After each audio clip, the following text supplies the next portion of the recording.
अरे अंग्रेजी में पढ़ा होना, जो अच्छी बात है वो अंग्रेजी में सिखा होना। इसको वो यूं कहते हैं, अरे यही अब जो आप संस्कारों की बात करते हैं, संस्कार अंग्रेजी में भी तो दे सकते हैं ना, अंग्रेजी के स्कूलों में भेजो भेजो बच्चों को। तो मैं बता दूं, ये सफेद झूठ है, सरासर झूठ है। अरे संस्कार नाम की चीज तो भाषा में, मातृभाषा में बनते हैं, मातृभाषा से ही समझाए जा सकते हैं। तो अंग्रेजी में पढ़ा तो देंगे, पढ़वेंगे, क्या हो गया भाई? आपको कुछ हुआ कि नहीं हुआ? मुझे तो हुआ, मुझे ये हुआ। आप घर की तरफ देख रहे हैं और किस चीज को देखने लगते हैं, इसका मतलब मुझे तो नहीं सुनना चाह रहे। बोलिए, आगे बोलूं कि नहीं बोलूं? थोड़ा सा ही बोलना मुझे। संस्कार देने हैं तो मातृभाषा में ही दिए जा सकते हैं। अरे अंग्रेजी में कैसे दिए जा सकते हैं? अंग्रेजी के पास संस्कार नाम की कोई चीज नहीं है। इस धरती पर और भी बहुत होगी, परंतु पूरी तरीके से अवैज्ञानिक भाषा है। मुझे पहले ध्यान नहीं आया, ये बोर्ड मंगा था और 2 मिनट में ये भी समझा था ये अंग्रेजी है कैसी। ये हमारी ऐसी संस्कृत भाषा है और संस्कृत से उत्पन्न हुई भाषा है, जिनको जैसा लिखा जाता है वैसा ही पढ़ा जाता है और जैसा बोला जाता है वैसा हूबहू लिखा जा सकता है, और अंग्रेजी में नहीं लिख सकते। ऐसा नहीं है, यदि कुछ लिखना है तो आप तभी लिख सकेंगे जबकि उसकी स्पेलिंग आपने रट रखी है।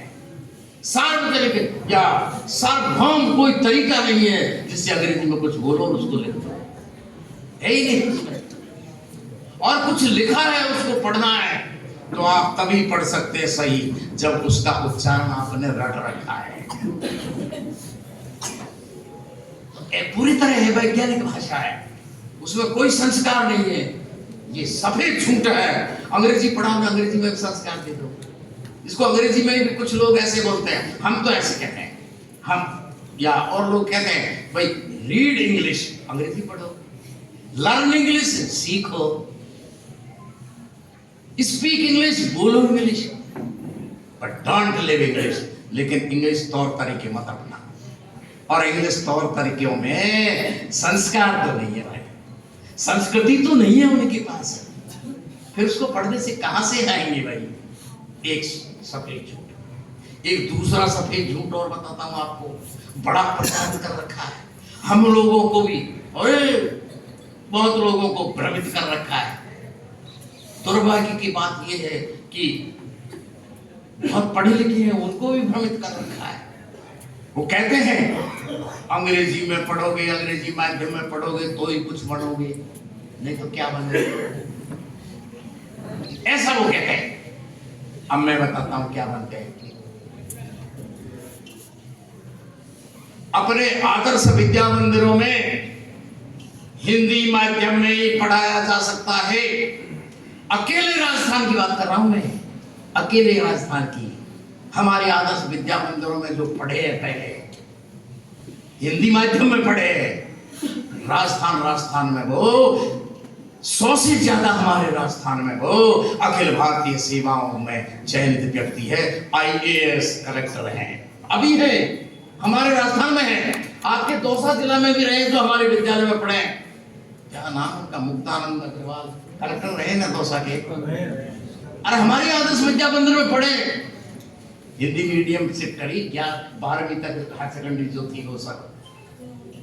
ऐसे एक अधिकारी अखिल भारतीय सेवा, ये इनकम टैक्स कमिश्नर IRS जिसका नाम बोलते हैं हम, ऐसे है।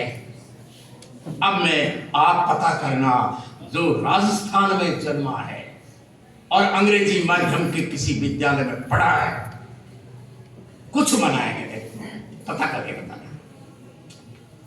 आप पता करना, हो सकता है तो कुछ कोशिश की होगी, कोई आगे बढ़ गया होगा, पर कोई मुश्किल से मिलेगा जिसने अंग्रेजी माध्यम के स्कूल, राजस्थान के किसी व्यक्ति ने अंग्रेजी माध्यम के स्कूल में शिक्षा प्राप्त की और फिर कुछ बना, लोग बता रहे।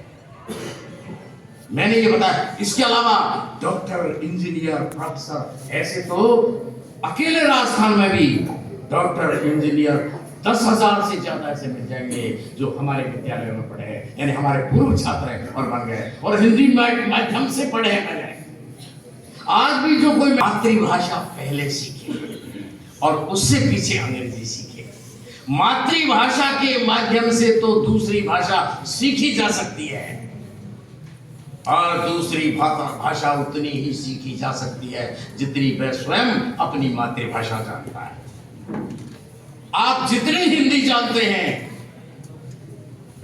हिंदी के माध्यम से अंग्रेजी तो सीख सकते हैं, अंग्रेजी के माध्यम से हिंदी मत सीखना, ऐसी गलती मत करना, हमने कभी नहीं आएगी। हिंदी से तो अंग्रेजी पढ़ सकते हैं पर उतनी ही सीख सकते हैं, उतनी पढ़ सकते हैं जितनी आपको हिंदी आती है। तो ये कहते हैं क्या बनेंगे, अरे हम